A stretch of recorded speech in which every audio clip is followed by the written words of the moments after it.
Eu até sugeri isso já para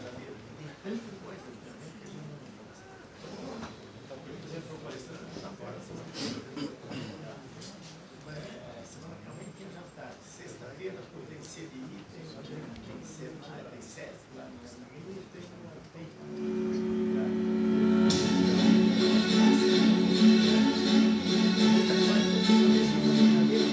São Bento do Sul tem a força para renascer constantemente. Aqui, pequenas, médias e grandes empresas encontram o apoio que precisam para expandir seus negócios, consolidando a nossa região como uma das mais prósperas do país. Para isso, contam com a Associação Empresarial de São Bento do Sul, que há mais de 60 anos ganha destaque pela sua representatividade. A associação oferece o apoio que o empresário precisa, alavancando os negócios nos momentos mais desafiadores. Os associados têm a oportunidade de participar de um núcleo para se fortalecer. Contam com financiamentos facilitados, orientação sobre regimes fiscais e regimes especiais de tributação, facilidade no imposto de importação e emissão e consulta de notas fiscais. Tem ainda segurança de crédito, auxílio na cobrança de dívidas, proteção ao capital intelectual, apoio para a contratação de pessoal e a oportunidade para a alocação de espaços para reuniões e eventos. Além de todos esses serviços, também pode contar com capacitações e benefícios para toda a equipe. Precisou de apoio? Conte com a gente. Associação Empresarial de São Bento do Sul. Há mais de 60 anos, sendo o apoio que o empresário precisa para alcançar o sucesso.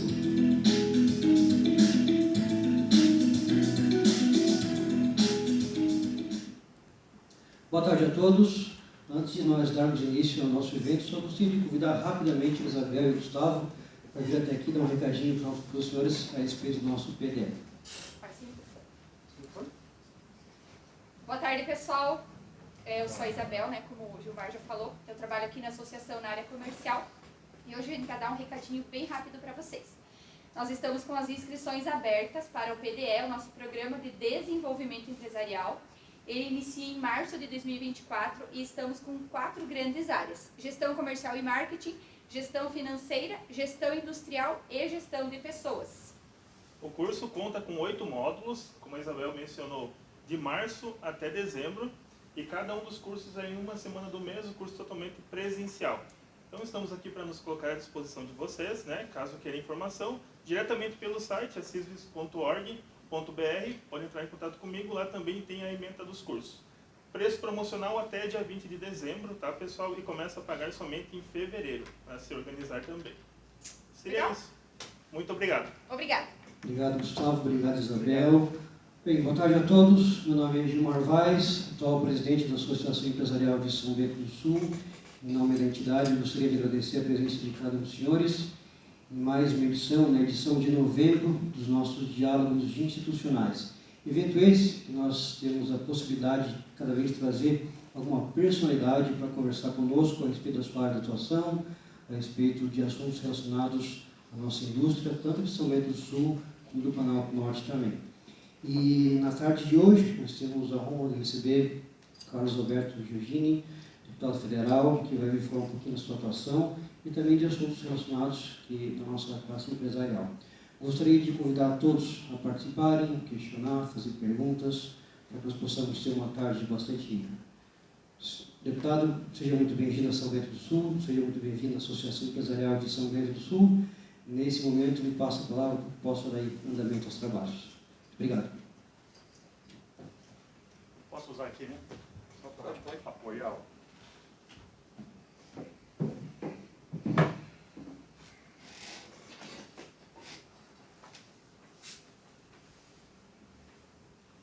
Bem, boa tarde a todos. Acho que eu cumprimentei todo mundo pessoalmente, mas saudá-los também em nome do Gilmar Vaz, do presidente da Associação Empresarial São Bento do Sul. É um prazer estar aqui. Eu tenho feito isso semanalmente. Sexta-feira com um sindicato de um determinado segmento, nas associações empresariais, estava hoje na empresa. Não é nada mais que uma pressão de conta ao nosso trabalho, uma visão que eu tenho, inclusive que essa aqui é a correta, a super correta, que quem quer ser dono, na verdade, já começa errado.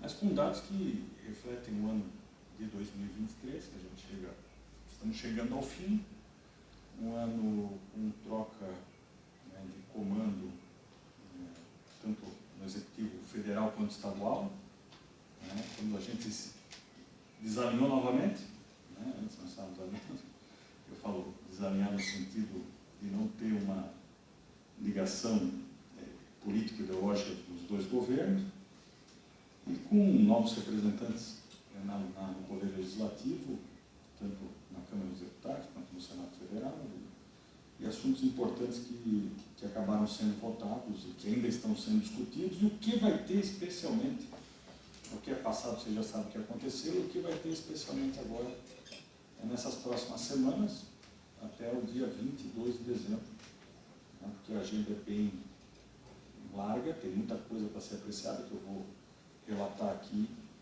nesses próximos meses. Né. Bem, chegando no dia, hoje é 27, chegando no dia 27 eu busquei alguns dados que refletem a nossa situação. Né. O ano começa muito conturbado, o risco Brasil lá em alta, com a história de mudança de governo,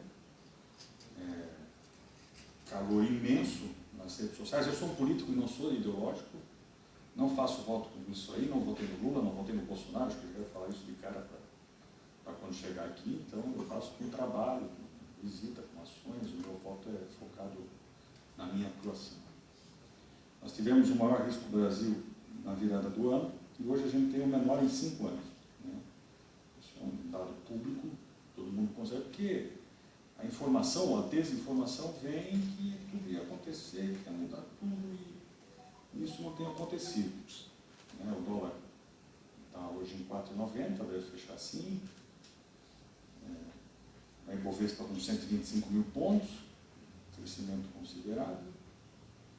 O PIB vai crescer o 2,85 previsto, uma queda para o ano que vem aí de 1,50, porque prevê o mercado, mas que deve crescer mais do que... Também não se previa o 2,85.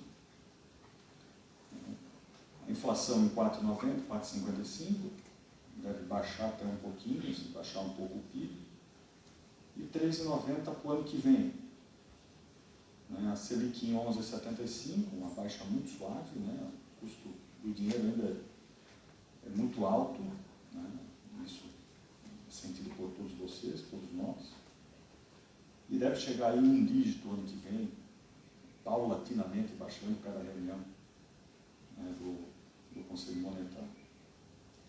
O dólar deve fechar em 5, ele baixou um pouquinho demais, e a previsão para o ano que vem também ficar em 5. Acho que é uma estabilidade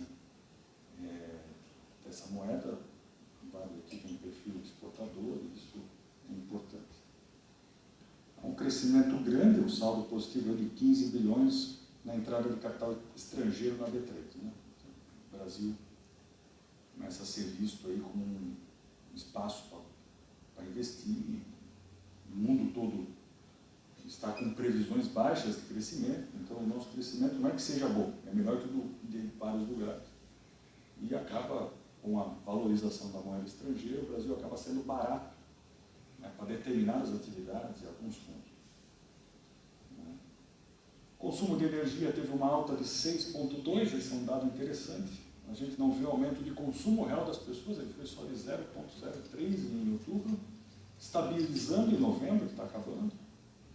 Né? Mas o consumo de energia é maior. Tem que agora entrar por dentro desse dado para ver onde nós chegamos. Né? Mas é um dado que chama a atenção. Claro que as pessoas adquirem mais equipamentos elétricos, mais automatização, isso acaba consumindo mais, mas não reflete diretamente, os dados provam, no aumento da atividade econômica. Alguns setores aí merecem uma atenção especial, tenho falado isso bastante. Se alguém é do comércio aqui, tem pessoas do comércio, varejistas. O varejo está vivendo uma crise conjuntural. As grandes varejistas estão amargurando prejuízo, começa com a Americanas, Renner, Magazine Luiza, todas as grandes varejistas, e, consequentemente, investindo muito menos. Então, acho que essa aqui tem que ser uma atenção, acho que o governo vai ter que dar uma atenção especial para o varejo no ano de 2024, com algumas medidas práticas. Por exemplo, a história da Shein, mas todas as outras, essas plataformas chinesas que botam um produto aqui isento com menos de $50, agora estão cobrando ICMS ao menos, mas o governo, claro que é uma questão diplomática, envolve o nosso maior cliente disparado, mas o governo tem que saber lidar com esse caso aí, porque está prejudicando o varejo, o comércio de rua, que é um grande empregador.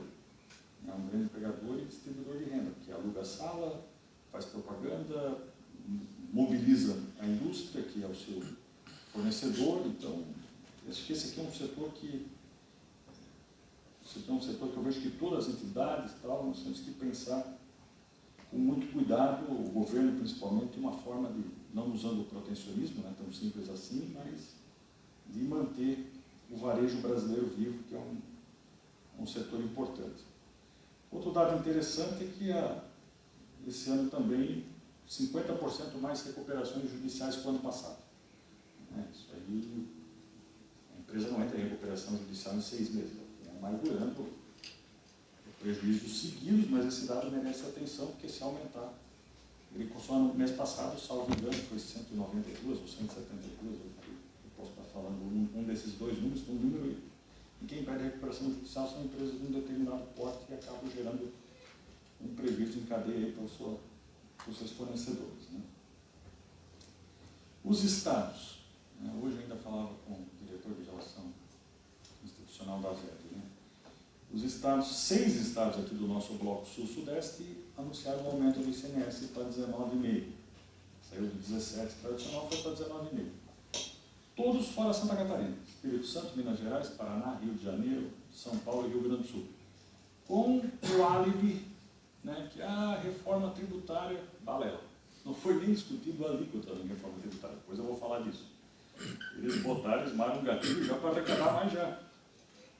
Desnecessário, porque a situação fiscal dos estados ainda está boa. Santa Catarina, se vocês olharem aí o saldo, Santa Catarina está com 6 bilhões e 700 milhões em caixa, com recorde de arrecadação. Ele tem que fazer o outro dever de segurar as contas, investir melhor. Mas não estou falando mal aqui de Santa Catarina, não aderiu ao aumento, e os estados estão com esse discurso que a reforma tributária que vai ser aplicada só em 32 e que não foi discutido a alíquota ainda vai prejudicar na arrecadação imediatamente. Esses aqui são estados, aqui, dentre eles, Rio de Janeiro, Rio Grande do Sul, praticamente insolventes já. Eles precisam todo dia arrumar um gatilho de arrecadação para fazer frente às suas contas. Os estados tiveram aí, especialmente nos anos de 2020 para 21 e 21 para 22, deu 2 anos, a partir do dia 20 de março, do mês de março de 2020, quando eclodiu a pandemia, eles ficaram 24 meses sem pagar a parcela da dívida com a União. Não é que foi dado isso, foi postergado. Então ele volta em março do ano passado, só que nesse período, os estados de Santa Catarina, por exemplo, que é um estado médio ainda em população e na economia brasileira, ele paga aí 350 milhões em média por mês de parcela da dívida. Então fica 24 meses. Automaticamente a arrecadação aumentou com a inflação, o litro da gasolina era 3, foi para 6, aí tantos outros produtos que vieram aumentando, o imposto ele é um percentual desse valor, os estados ficaram altamente capitalizados. Então o último governo aí foi, por incrível que pareça, com pandemia, com não sei o que, em termos de caixa, foi o melhor da história. Esse agora já voltou pagando a dívida, ele tem a margem de arrecadação alta, continua batendo o recorde de arrecadação, mas ele está pagando aquela dívida, inclusive, com o valor acumulado daqueles 24 meses. Santa Catarina tem uma situação de déficit previdenciário também muito forte, desde o antigo IPESC, IPREV, era 2 fundos, depois juntaram, mas é um déficit decorrente, melhorou um pouquinho, foi enfrentada uma reforma da Previdência aqui no governo anterior, que é importante salientar, mas que agora já estão querendo voltar para trás. E essas contas aí refletem direto na capacidade de investimento. Mas eu vejo que, falando agora um pouquinho de Santa Catarina, eu acho que tem capacidade de investir, o governo tem lançado aí um programa para as rodovias estaduais, pelo menos de conserva, mas nós temos que cobrar, né, eu tenho falado isso em todas as associações, o modelo que o Paraná está seguindo. O Paraná está injetando nos próximos 10 anos 55 bilhões de reais em capex de dinheiro privado, porque é o primeiro programa nacional de concessão de rodovias onde entram as estaduais e as federais. Então você não leva só o filé mignon, leva o osso, o pescoço, o rabo, leva tudo. Então é um modelo que deu certo, as concessões começaram 25 anos atrás no Brasil, tem um monte de concessão ruim, que é pior do que a pública, a 101 é uma delas, né, porque a gente vê que ela está totalmente estrangulada, não tem mais condição de receber esse trânsito que ela recebe. Mas com o passar dos anos foi encontrado o modelo atual e a minha opinião que esse modelo que o Paraná está seguindo é o melhor que tem. Dos 7 lotes, que são quadriláteros que completam o território do estado todo, 3 já foram licitados. Tem muito dinheiro internacional querendo vir nisso, e veio players bons, veio o Fundo Soberano de Emirados Árabes, veio investidores desse nível, né, que é um bom negócio de infraestrutura no Brasil, né, tem que e vai caminhar. O que vai acontecer se Santa Catarina não aderir e fazer um copia e cola no mesmo programa? Aqui vai ser o Paraguai e ali na divisa, que é poucos quilômetros daqui, vai ser a Alemanha, daqui a 5, 10 anos. Entendeu? A competitividade é outra. O nosso custo, além de demorar, o custo aumenta, a indústria paga muito esse preço, os distribuidores, a logística, todo mundo paga esse preço. Tanto da falta de obras significativas, quanto da má condição das estradas. Nós ficamos agora em 16º no ranking brasileiro de rodovias estaduais, de qualidade das rodovias. Então, isso não condiz com a 6ª economia do Brasil, que a gente é o primeiro em DH, e tantas outras coisas, mas quando o assunto é infraestrutura. Por que acontece isso? Porque não tem um programa contínuo, um planejamento contínuo de infraestrutura ao longo dos anos. Muda o governador e esse acha que tem que ser assim, o outro acha que tem que ser assado, o gestor momentâneo acha que tem que ser diferente, e isso vai acumulando esse prejuízo que agora a gente está colhendo. São Paulo tem a menor malha de rodovia federal do país. Era 74 quilômetros, agora até o estado pegou mais 4, acho que não tem nem 70. É um trecho da Rio Santos. E por que São Paulo tem as melhores rodovias do país e vai continuar sendo o estado rotor da nossa economia? Porque lá atrás, nesse quesito de infraestrutura, eles começaram as PPPs lá 25 anos atrás, o próprio estado fazendo, investindo e concessionando e aumentando a malha, fazendo com que as coisas acontecessem. A gente ficou sempre resistente a isso, perdemos a grande chance histórica de entrar nos programas de concessões lá atrás, ainda no governo Fernando Henrique Cardoso, com o ministro Mota. Naquela época tinha outdoor aqui das federações contra as concessões. É um erro que a gente tem que admitir. A gente, se falar em pedágio era um crime. Hoje a gente está pedindo para fazer algo atrasado. Então, e numericamente a gente ficou para trás. E foram feitas algumas concessões em Santa Catarina, os aeroportos, de Florianópolis é o melhor do país, não a sua localização, mas a infraestrutura que foi empregada, a CCR levou Joinville e Navegantes. Então, eu vejo que agora nós temos que entrar, é uma sugestão minha, tenho falado isso para o governador Jorginho, o governo federal está querendo fazer, porque é uma parceria, né? A Infra, que é uma empresa que foi criada agora no governo Bolsonaro, que juntou a EPL com mais uma, que faz a estruturação econômico-financeira desse leilão para levar para a B3. Entendeu? É um processo liso, um processo que eu vejo que é inevitável, eu tenho sugerido isso para a FACISC, para a Fiesc, todos estão de acordo, os próprios integrantes da Assembleia Legislativa, para cobrar que Santa Catarina, de fato, monte esse processo, estruture, porque demora. Não é assim, vamos pegar aqui a Dona Francisca, colocar junto com a 480, vamos licitar amanhã, né? Fazer o estudo de tráfego, de destino, perfil de carga, investimentos necessários, para daí fazer uma licitação, um leilão, desculpa, um processo licitatório decente, né, para que Santa Catarina consiga. Voltando para o Congresso, esse final do ano, a partir de amanhã, até, a minha opinião, é dia 22 de dezembro, se deve votar várias coisas importantes a serem votadas. Os vetos, né? Não está aqui em ordem de prioridade, mas eu citei 3 aqui que são importantíssimos para nós, para o Brasil. Marco temporal. Está pronto para votar. Isso deve ser votado essa semana e vai ser derrubado o veto. Na minha opinião. Porque já foi aprovado, o governo vetou e vai ser derrubado o veto. Então, o governo é bom que seja derrubado. Porque se não for derrubado, tem quase 1/3 do território brasileiro ali. E a decisão do STF, o voto é ruim para o governo. O ministro Alexandre de Moraes obriga o governo a pagar todo esse, desembolsar para esses proprietários de terra que serão indenizados em um curto espaço de tempo. Né? Isso vai quase que duplicar a dívida pública brasileira. Muita terra. Então o governo não tem nem fluxo de caixa para inventar essa onda aí. Só que ideologicamente o governo do PT, para fazer H, né, com os índios, com essa turma, eles vetam. Mas torcendo para derrubar o veto. Entendeu, Gilmar?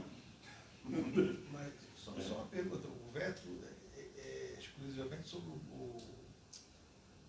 1988, né? Que é o que importa. É o que importa, o resto não... Porque, vamos dar um exemplo aqui da região. Ali no entroncamento da BR-101 com a BR-280, que entra para Guarani, ainda no município de Araquari. Ali tem índio Guarani. Não tem nos estudos históricos em Santa Catarina índio Guarani.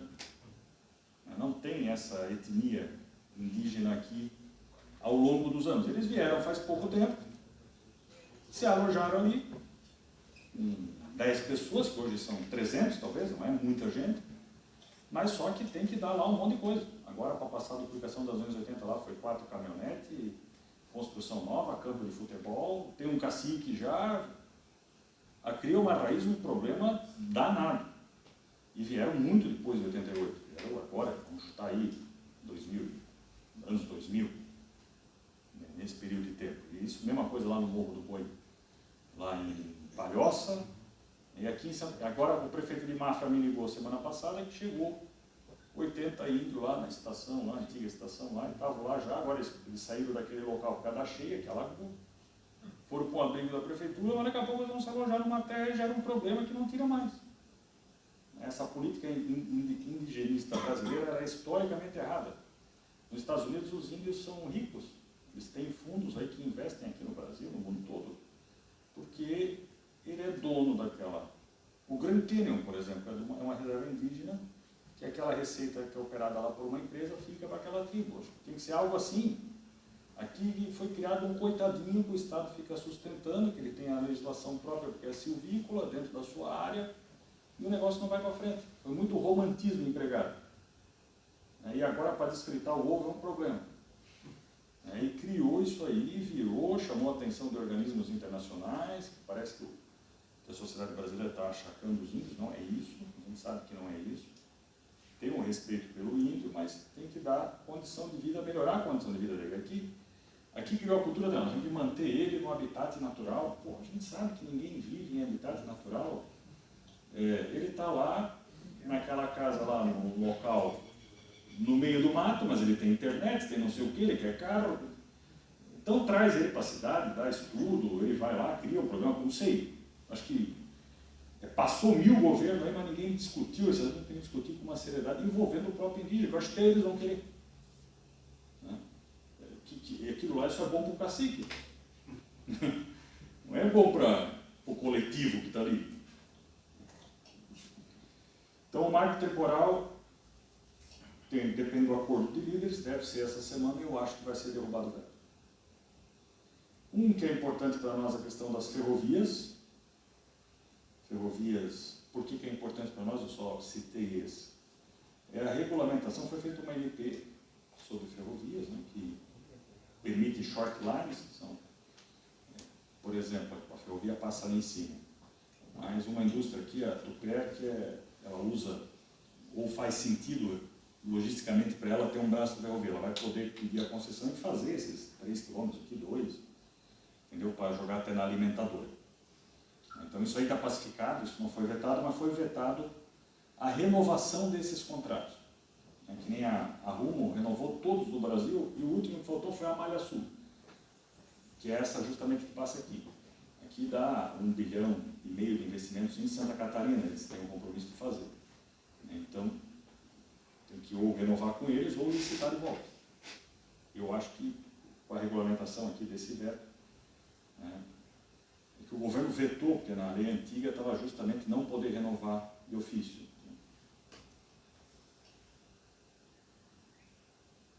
Desculpa, poder renovar de ofício. Desoneração, assunto do momento. Esse assunto aqui vota a cada 4 anos. Então foi votado em 2011 no governo Dilma, em 2015 no Dilma II, em 2019 no Bolsonaro e agora em 2023 no governo Lula. Eles fizeram o projeto lá, 17 setores, pega quase todos os setores aí expressivos, emprego na indústria brasileira, construção civil, TI, enfim. Esse aqui é um assunto seríssimo, só que tem um porém aqui. Os deputados lá, o relator, colocou também, ele fugiu do setor produtivo, ele colocou aqui todas as prefeituras e governos do Estado, né? Então, a conta para o governo. E esse é o álibi que o ministro está usando por causa da história da constitucionalidade da reforma previdenciária. Ele alega, até juridicamente faz sentido, que a reforma foi votada, o grande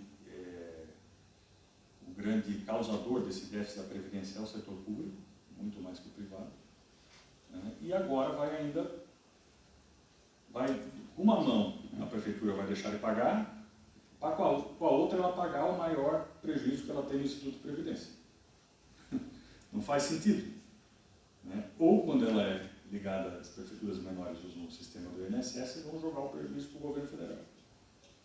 E contando esse prejuízo todo aqui, não sei o número que ele gera, até vou me informar, mas é bilionário.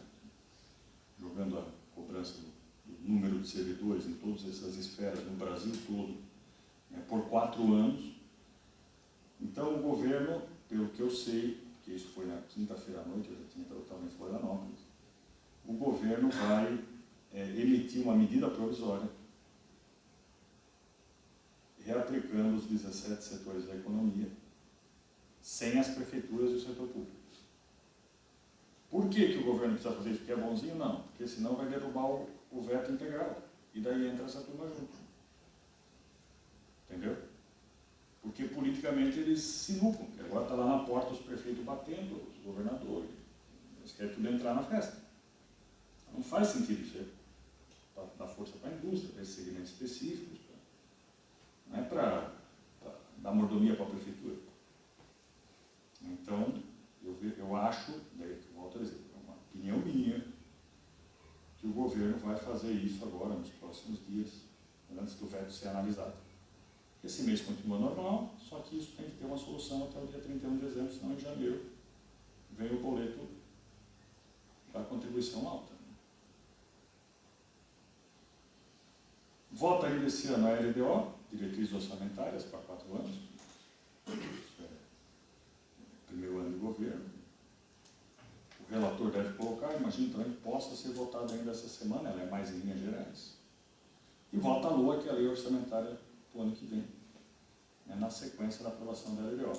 Qual que é o nosso desafio aqui? Esse é o grande tema, olhando o que é importante para Santa Catarina como Estado.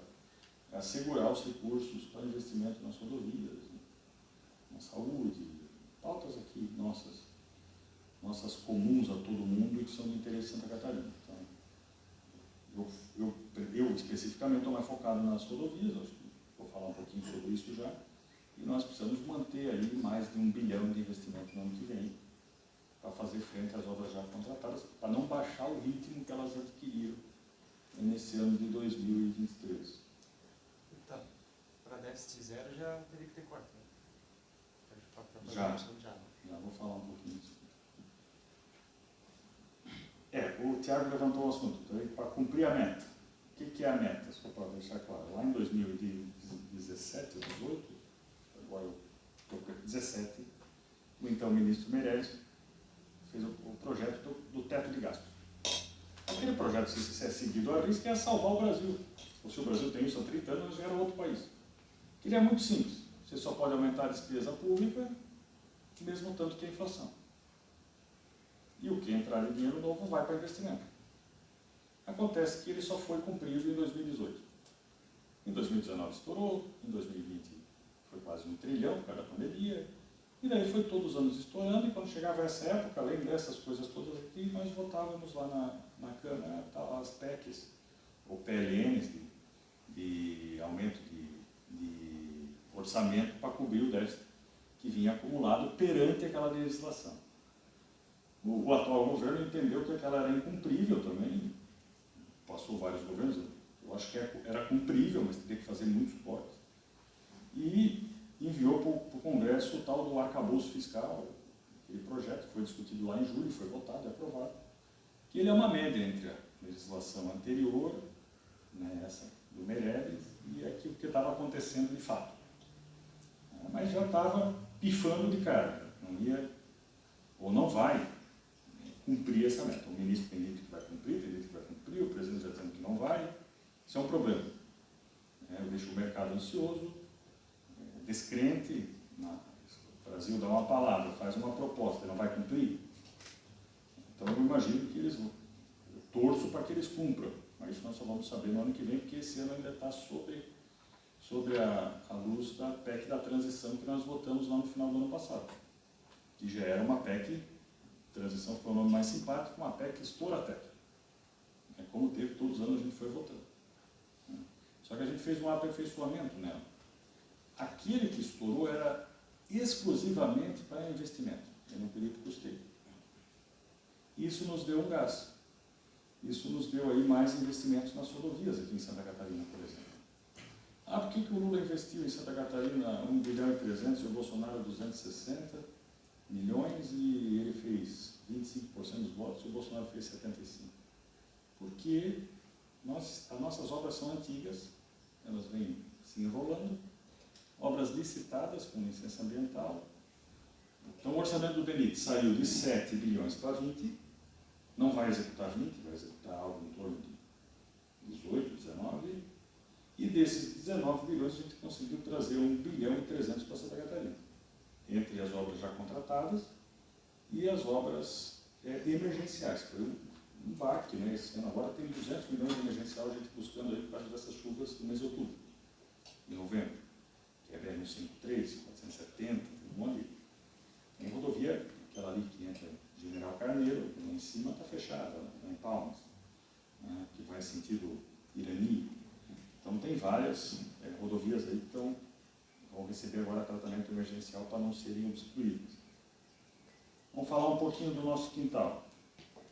Eu acabei de passar ali na Serra de Corupá, passei também sábado.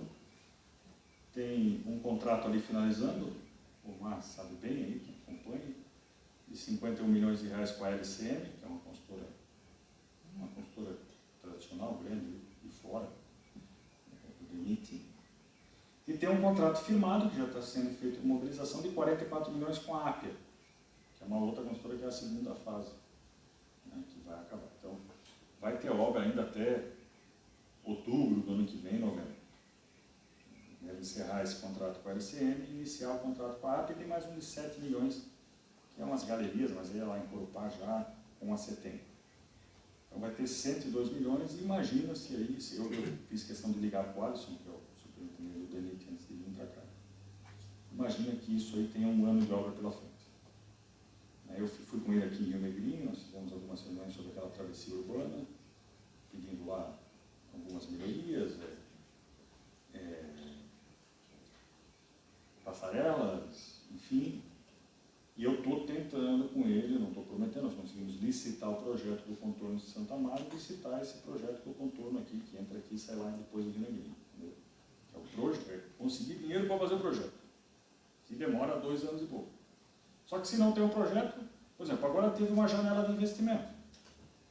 Por isso que eu digo, Santa Catarina conseguiu algumas coisas agora, porque nós estávamos com aquelas obras encalhadas, da 280, da 470, da 285, que é lá no sul, da 163, que é lá em Guilherme Cerqueira. Então o governo tinha o dinheiro, tinha que botar, e botou onde tinha um cardápio de obra já licitado.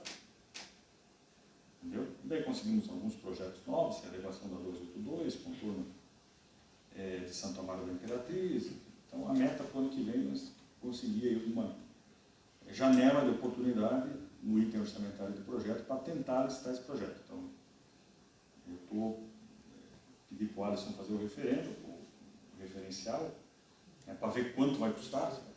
É caro, o projeto é mais caro que obra, não na execução, né, mas percentualmente.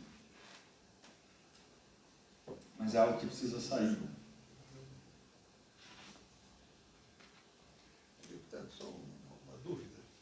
Eu tive uma reunião da Fiesc e eles falaram que o orçamento federal para Santa Catarina nesse ano é 465 milhões. Eu não entendi se o senhor falou um bilhão para esse ano.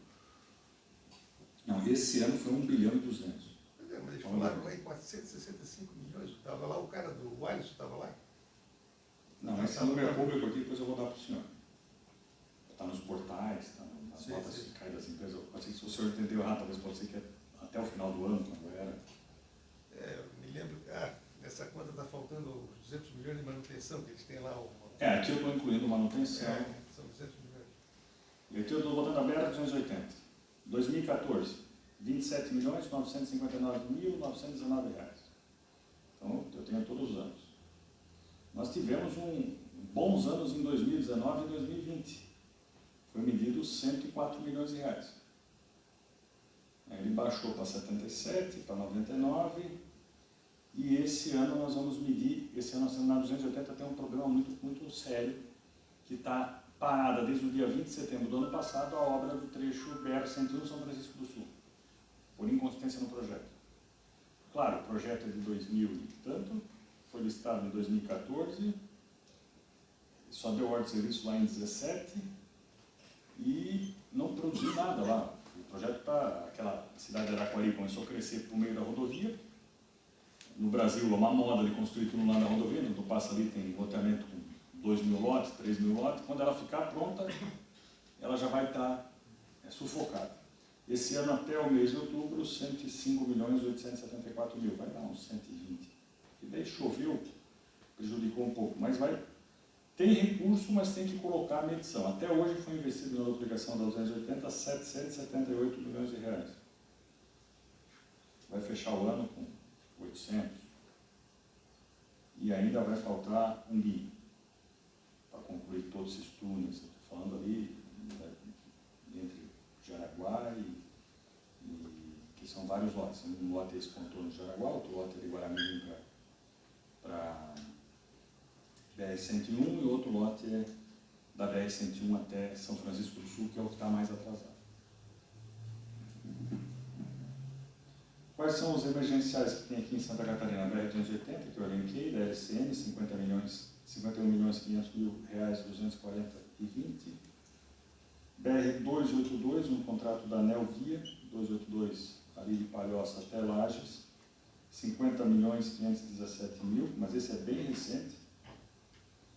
BR-470, com a LCN, essa mesma empresa, 46 milhões. BR-280 com a APER, que é essa que vai fazer a segunda etapa, 41 milhões. Está sendo lavrado esse contrato com a CETEMPO, que eu falei que é lá embaixo, de 7 milhões 184 mil. E tem mais um de 6 milhões complementar para a BR-470.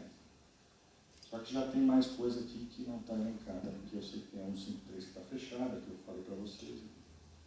Vou pegar a planilha aqui do DENIT. Depois eu deixo aqui com vocês, de novembro, setembro. Assim.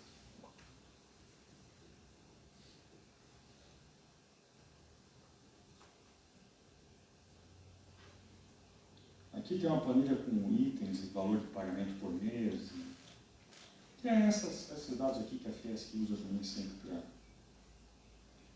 para fazer aqueles painéis, o Egídio lá, que é o engenheiro contratado lá na federação. Né?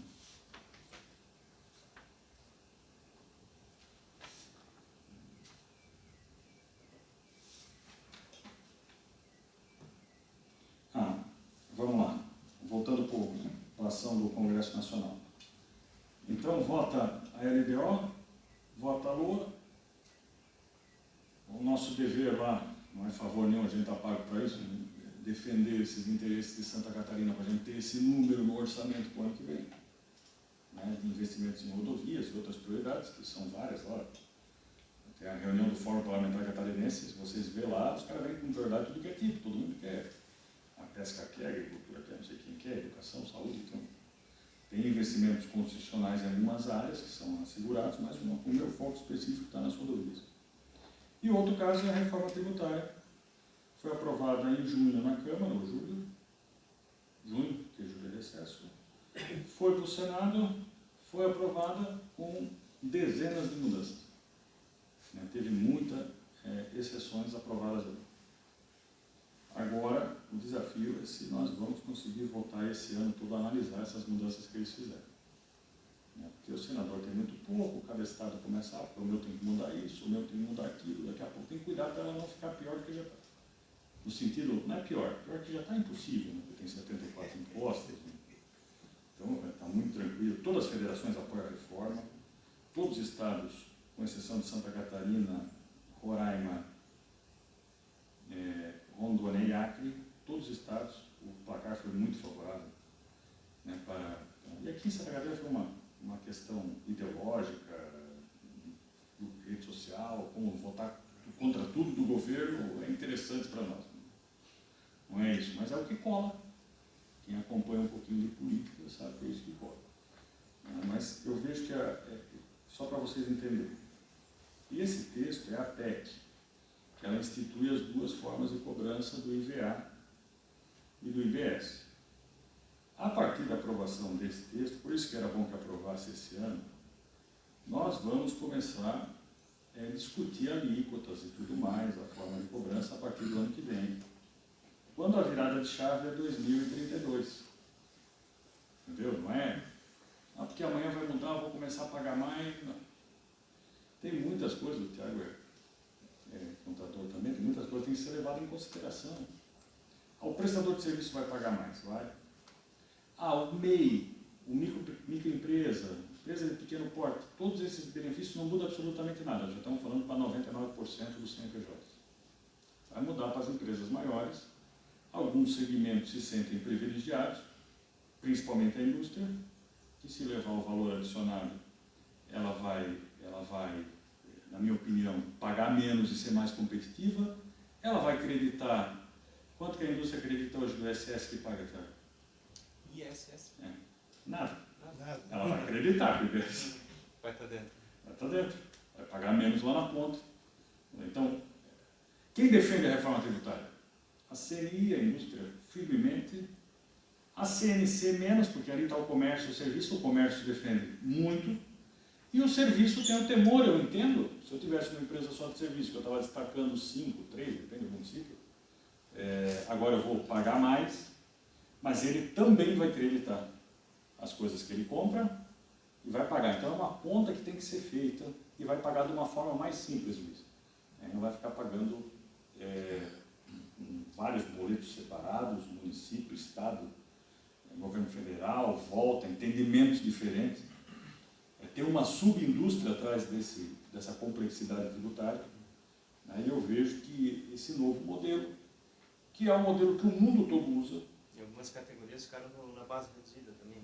Ficaram na base reduzida. Então, aí que eu digo que o Senado botou muitas situações que serviços já, profissionais liberais, o Senado já alterou, zona franca, zona de livre comércio.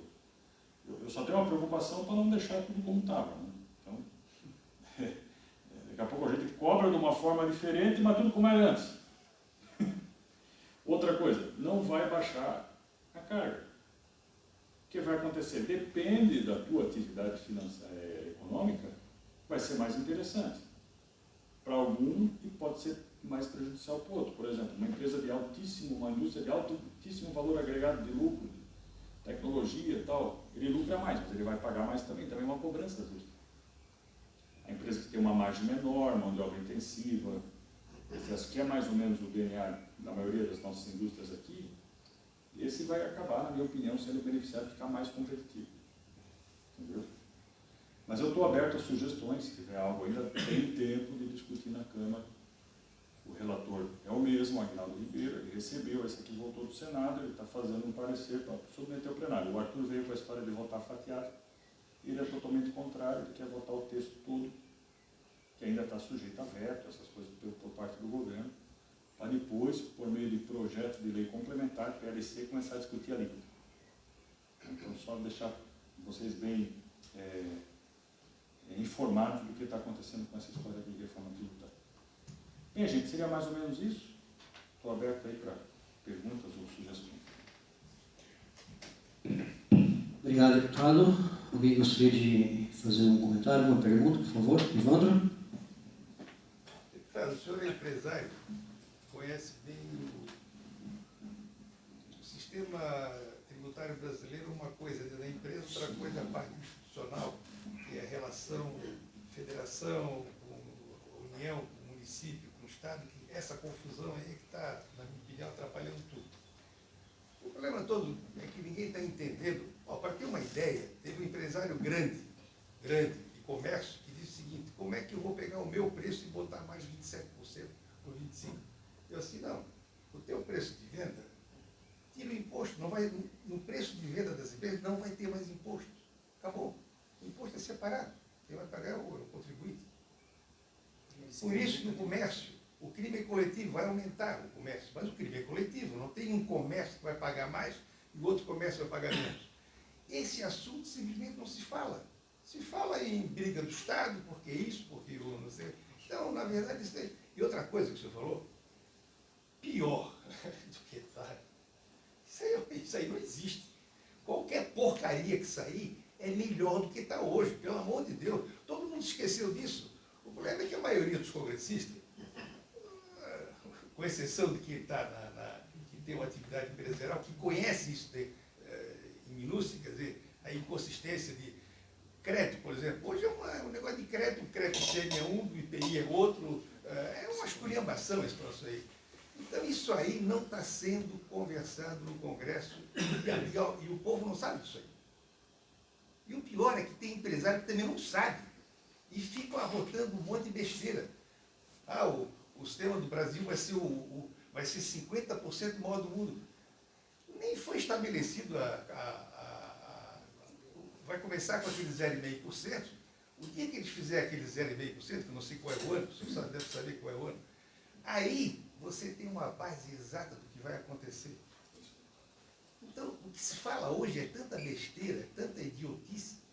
É um assunto que vem... Eu comecei a participar disso aí em 96, numa reunião em Joinville, estava todo lá na guarda, estava todo mundo lá, imagina, na época do Fernando Henrique, né? Então, e isso aí é fundamental para o Brasil. Só que hoje entraram tantas questiúnculas, né? Principalmente a parte institucional, que é a relação entre essa turma toda aí, que virou uma bagunça. Eu fico preocupado com isso aí, viu? Porque apesar de todas essas exceções que fizeram aí, e ainda tem muita coisa pela frente, né? Eu queria saber a sua opinião sobre isso aí. Porque ninguém fala nisso aí. Não, o senhor ninguém entende desse troço. O senhor falou o certo. O que toma a discussão é que os municípios e o Estado não querem perder receita. E pode escrever que não vão perder. E como vão formatar a alíquota? Vai ser aquele fundo de compensação. Vai ser aquele fundo, mas para manter. Outra coisa. Mas só vai cobrar um boleto, Luizmar. Mas claro que só vai cobrar um boleto. Depois, eletronicamente, vai para cada um automaticamente os 3 anos, quanto for. Para que ter vontade de pagar 5 boletos? Entendeu? E quem fala isso é os governadores, essa turma. Mas essa atitude ali de passar por 19,5% já veio para o plano de fundo, é uma sede arrecadatória. Claro. Né? E ninguém está preocupado com o consumidor. Mas eu vejo que o certo não seria uma reforma tributária, o certo é uma reforma, é uma simplificação tributária, acho que é o nome certo. Para ser mais fácil de apurar. Isso te custar menos e te gerar menos passivo. E ter mais segurança jurídica. Mais segurança, menos porque hoje passivo, você paga, daqui a passivo. pouco tem um entendimento judicial diferente, a receita está na tua porta, a multa vem e vira um pandemônio. Comércio paralelo de crédito, de teses, de discussões que geram também passivo enorme para o Estado, que sempre tem uma tese nova, o ICMS sobre o IPI, não sei o quê. Então, eu acho que com isso diminui a margem dessas discussões, judicializa menos. E é bom, acho que o cliente também, o consumidor, ele vai ver mais claramente onde está o imposto dele. E na conta de crédito, o cara vai pagar o 27, ele vai vir carregado do valor do fornecedor, Se é o comércio justamente hoje em dia opera com a margem pequenininha, ele vai agregar, vai pagar sobre o valor agregado justamente, que é a essência do IVA. Ismar? Primeiro, eu acho que não era um assunto para uma CPI, mas já que teve a CPI das lojas americanas, se foi o relator, que eu tenho conhecimento, aqui somente 3 empresas foram afetadas e duramente afetadas. Do varejo? Exato. E a consequência, colocou isso muito bem, não foi só o problema da americana, mas como contaminou o mercado inteiro. E já vinha podre, de passagem, porque uma das razões, além da picaretagem, porque aquilo para mim foi picaretagem, mas essa história de verba, todo mundo diz que tem para cobrar, hoje está algum empresário. Ele teoricamente deve, porque o Carrefour acha que ele deve 500 mil reais, está lá no balanço do Carrefour. Não vou receber nunca, porque não é uma verba de vida. Chegou a se apurar alguma coisa, ou, de novo, eu acho que isso não era assunto de CPI. Isso era assunto de botar a justiça em cima e os caras na cadeia. Se fosse em outro país, os 3 lá estavam. Qual é a sua opinião? Eu concordo contigo, eu não assinei a CPI, eu acabei relator, mas eu não assinei para fazer, entendeu? Eu sou até meio contra a CPI. Não tem nada. O legislativo quer dar uma de polícia e... Né? Eu vou falar um pouquinho da CPI das americanas, mas americanas é a ponta do iceberg que pega um setor todo. O que acontecia? O Magazine de semana. Mas ele esqueceu 840 milhões, lançou 840 milhões de bravo. Esse povo. Mas vamos comentar americanas. Americanas, os 3 sócios lá do 3G, sendo que um deles era o responsável pela gestão, que é o Carlos Alberto Silveira. Que o gestor, um espanhol, que era o secretário pessoal dele e trabalha há 30 anos. Com ele. No meio do negócio deles, aquilo é uma ovelha negra. Não vale nada. Uma atividade de varejo, uma loja de rua, um e-commerce. Eles começaram, e quem investe em ações vê que o resultado americano é sempre bom, que é difícil acreditar pelo tipo de loja que eles são. Eles quiseram dar uma de Amazon brasileira, com a B2W, começaram a tocar. Resultados ótimos. Mas o que envolveu essa fraude? Primeiro, que ela compra com prazo Sem prazo. sem prazo.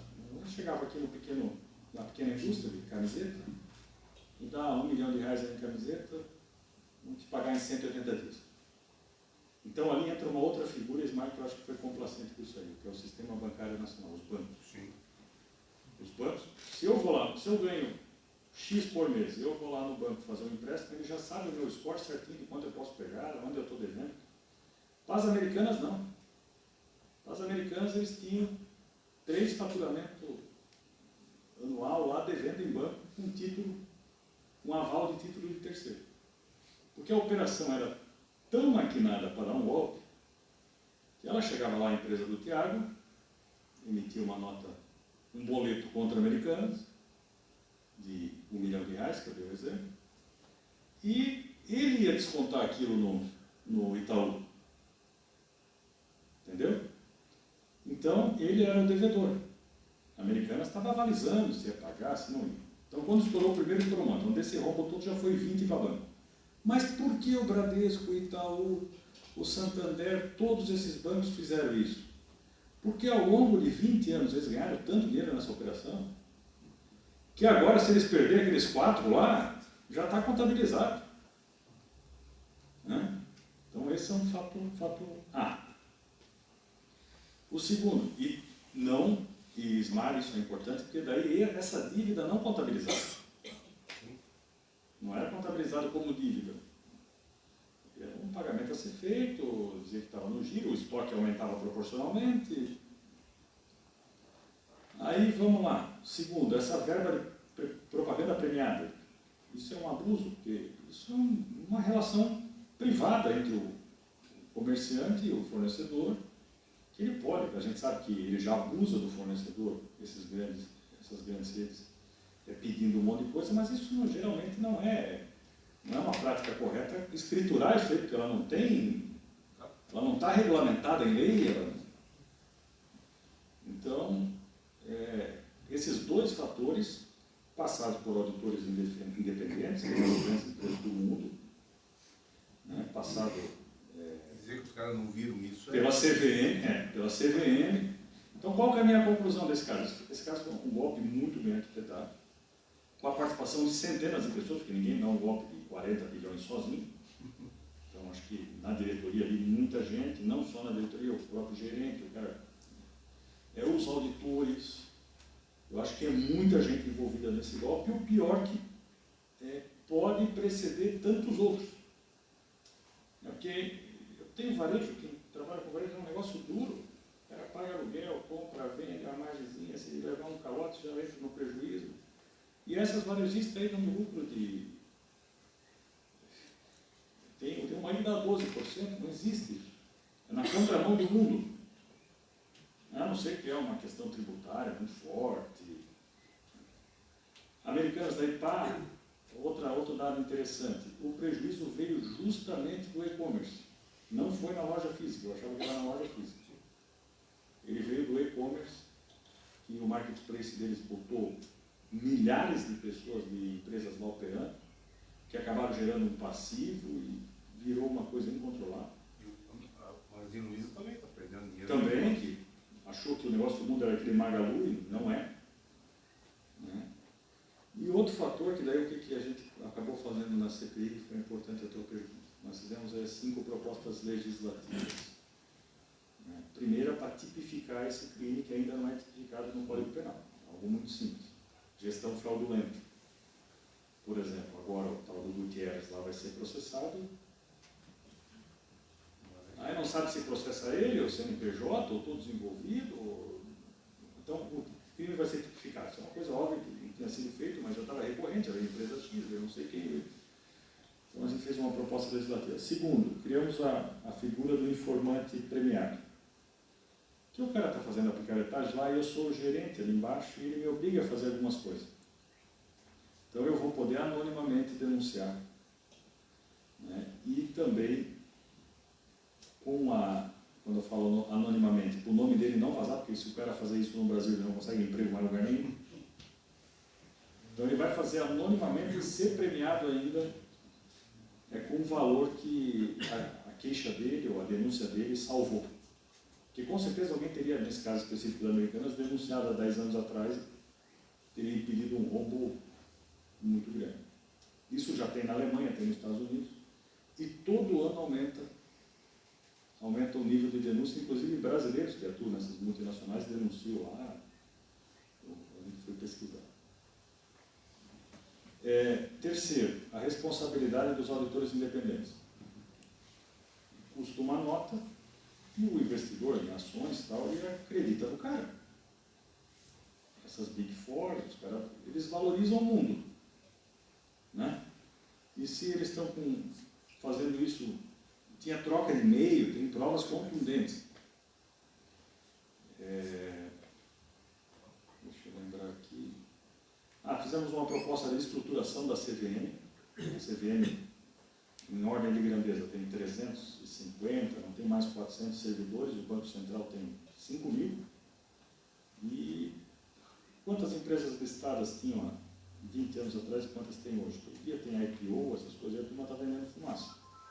Então tem que estruturar melhor também a CVM em termos tecnológicos. E ela está totalmente desconexa, está sediada no Rio de Janeiro, sendo que o mercado está em São Paulo e o poder em Brasília. Essa é uma outra proposta. Daqui a pouco eu lembro outra, eu falo isso, né? Mas isso aí eu não vi na grande imprensa ninguém falar disso. Não, você já te manda a matéria, depois saiu aí. Eu só vi falar que a CPI não deu em nada. Não, a CPI não deu em nada. Não, é que as O pessoal pessoas... queria acusação, mas aí você falou que, pô, Aprendeu o o lema. inquérito está andando, nós não podemos Não, julgar é que as antes pessoas... do... Não, é que as pessoas queriam a cabeça dos três. Mas olha a seriedade disso. E a Ambev e todas as outras que estão lá listadas lá. Eu não sei se tem essa prática, eu acho que não tem. É outra atividade econômica. É só no comércio. Só no comércio.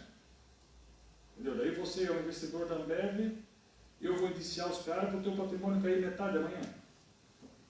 Esse cliente que eu estava falando hoje, aconteceu o seguinte, eles compraram, de uma forma exagerada, exagerado durante a pandemia, todo mundo fez.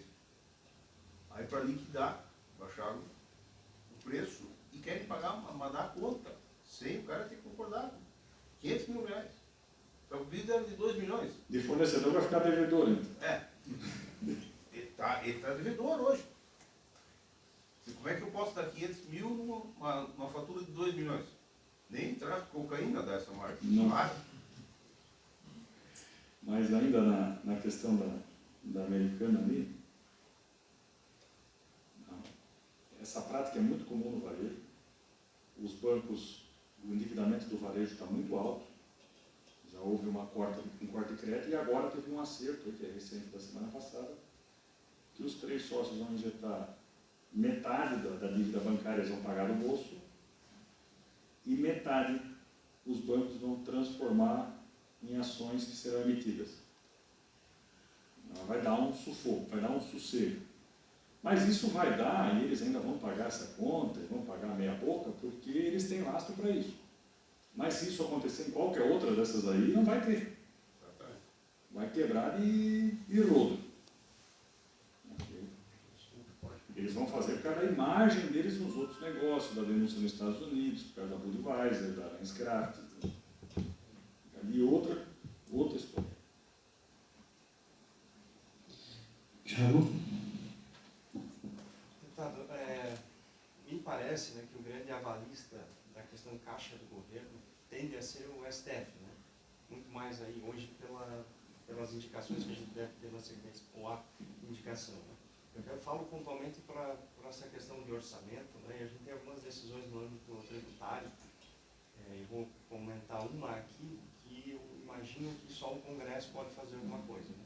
Semana passada a gente começou a ter algumas iniciativas ali pelo presidente, né, pelo Rodrigo Pacheco, mas nós temos um caso agora, né, onde as nossas decisões já finalizadas, transitadas, caso o STF tenha reformado o entendimento, né, o contribuinte vai ter que reaver, e já tem maioria, né, já está, então, vai ser dessa forma e não vamos mudar, né? E ele tem diversos casos de decisões reformadas recentemente pelo STF que vão gerar esse prejuízo para os contribuintes de ter que compor aquilo que se aproveitaram, compensando, nessas, né, dentro daquilo que comentou, né, da confusão e as oportunidades. Como é que o Congresso pode nos ajudar nessa? Porque, sim, é mais um caso de algumas empresas aí que se aproveitaram, compensaram. Tem um caso que vai ser uma bola de neve nisso, mas inclusive para vocês verem o contrassenso, julgados do próprio Superior Tribunal, Supremo até, né, por exemplo, tem lá isenção de IPI e tal nas importações. Isso aí. Tinha poucas trades que tinham. Não, mas tem caso da STJ da Tinha muitas com liminar, poucas por julgado. O do julgado também agora foi modulado para não valer nada. Da STJ tem a do IPI, mas tem a da contribuição previdenciária, tem algumas também que o STJ dizia não precisava pagar e o STF reformou. Esse é um pepino e outro argumento a favor da reforma tributária. Eu acho que temos que resolver essa pontualidade, que vai gerar um prejuízo gigante para muita gente. Aí já tem um CARF agora, né, que voltou o voto. Né? Eu vejo que o Congresso vai ter que fazer alguma ação, mas tem que pensar uma proposta que resolva isso, não adianta ela votar algo que não... E eu vejo que tem clima no Congresso para votar, exemplo, aquela PEC que foi acabada de votar no Senado, e se o Arthur pautar na Câmara, ela vai passar, das decisões monocráticas. Então, tem que criar um remédio para isso aí, eu vejo que é justo. Porque vale a regra, né? Se hoje é válido e amanhã não é, eles querem buscar, vai quebrar muita gente. Passado é imprevisível. Deputado, eu gostaria só rapidamente de falar um pouquinho sobre infraestrutura. Tu começou na sua apresentação no começo, falando do exemplo do Paraná, que vai possivelmente um exemplo a ser seguido. A gente fez realmente alguns meses atrás uma reunião em Mafra com o Alisson, e ele realmente apresentou os números que o senhor passou ali, de 1,2 bi, mas a gente percebeu que boa parte dos investimentos estão de Araguá para baixo. O senhor conhece muito bem a nossa rodovia aqui, 280, tem esse estudo através do contorno lá, mas as informações que nós temos aqui, temos em consideração, não é interessante ainda essa rodovia pela movimentação que ela tem. O que a gente poderia fazer, gostaria que o senhor discorresse um pouquinho, entre esse trecho, Mafra São Bento, que realmente é algo assim que preocupa muito, boa parte do escoamento da produção é feita por ali. O que a gente poderia conversar a respeito desse trecho ali? Possível. Eu acho fazer é que nem estão fazendo a 282 lá entre Pagão e Celagem, um projeto de readequação com terceiras faixas e melhorias de rodagem. Acho que isso é uma medida de curto prazo que dá para a gente trabalhar para esse governo. Quando eu falo esse governo, nos próximos 3 anos, tentar tirar alguma coisa do papel. Tem lugar que não vai resolver, que é a passagem urbana de Rio Negrinho. Ali somente com contorno, que é uma coisa que custa uma nota. Mas de Rio Negrinho em diante, eu acho que dá de resolver com terceiras faixas, investimentos. Eu sei que está sendo elaborado um anteprojeto, está sendo licitado um PATO. PATO é um nome feio, né? Mas é um programa de adequação, de trânsito, de obras, não sei, do DENIT. Está sendo licitado um PATO que ele tem, ainda tem volume de obra para fazer essas terceiras faixas e melhoria. Mas eu posso solicitar ao Alisson o que está previsto e falar. Obrigado. Mais alguma participação, por favor? Não? Então, eu gostaria de, deputado, agradecer a sua presença, a sua disponibilidade. Gostaria de fazer um agradecimento também especial ao Thiago, que intermediou esse nosso encontro aqui. E, obviamente, deixar as portas da associação abertas. A hora que tiver por aí, pode passar para a gente conversar, discutir. Nós possamos ter essas portas abertas de ambos os lados, nós possamos discutir e levar até a ti também as demandas da nossa classe empresarial do São Bento do Sul. Se o senhor quiser fazer as suas considerações finais, pode ficar à vontade. Não, obrigado, Gilmar, e da mesma forma à disposição aí para sugestões ou dúvidas. A gente está lá para isso e podemos acionar. Tá? Um abraço. Obrigado, senhores. Obrigado. Desejo a todos uma ótima semana.